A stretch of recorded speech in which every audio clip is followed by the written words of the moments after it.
C'est ça. Ça va, Marc? Ouais, je suis un peu mélangé. C'est quoi la différence entre le PDRH et le DPP? Ah ben, bonne question, Marc. Dans le fond, comment je peux t'expliquer ça? Ben, c'est comme deux poches d'argent, finalement. Le PDRH, le plan de développement des ressources humaines, c'est l'employeur qui doit fournir, en comité avec le syndicat, un plan de développement de formation pour les 4 catégories d'emploi. Tandis que, puis, il faut que ça soit, dans le fond, pour l'expertise, les connaissances puis les aptitudes à l'emploi. Puis, contrairement à son grand frère, le développement de la pratique professionnelle, ça s'adresse seulement à notre catégorie d'emploi. C'est pour autant pour de la supervision, de la formation, de l'achat de matériel pédagogique thérapeutique. Puis, en fait, évidemment, tout ça doit être en lien avec ton type d'emploi et ta pratique professionnelle. Ça a l'air intéressant, ça. Ça doit pas être donné, ça, hein? Ah, ben oui, du budget, pour en avoir, il y en a.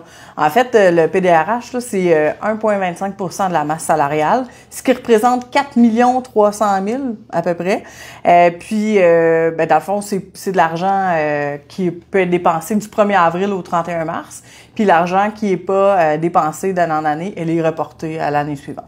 Tandis que le DPP, là, le développement de la pratique professionnelle, on parle de 0,28 % de la masse salariale. En fait, ça équivaut à 600 $ par membre.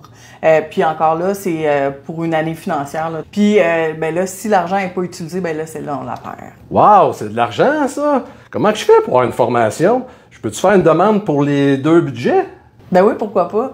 En fait, il faut toujours commencer par le développement de la pratique professionnelle, là, le 600 $. Puis, c'est ça. Dans le fond, tu dois faire approuver ton formulaire par ton gestionnaire avant de le mettre dans le guichet des employés. Là. C'est ça, c'est facile. C'est le même formulaire pour les 2 demandes.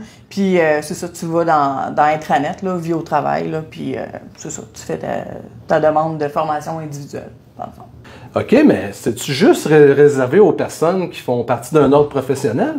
Ah, c'est une super bonne question, ça, Marc. En fait, non. T'as pas besoin d'être dans un ordre professionnel. Là. Si tu as un intérêt dans ta job pour développer quelque chose, voilà, tu trouves ton sujet, tu le fouilles sur Internet, voir les formations disponibles, puis tu t'inscris, puis tu remplis le formulaire. Si je comprends bien ce que tu as dit tantôt, il faut que ma demande soit approuvée et signée par ma chef? Exactement, mon Marc. Puis si jamais ta demande est refusée puis tu comprends pas le refus, tu nous appelles, tu nous écris. Merci beaucoup, Alexandra. Pour plus d'informations sur le développement de la pratique professionnelle, allez voir l'arrangement local sur notre site APTS Centre-Sud.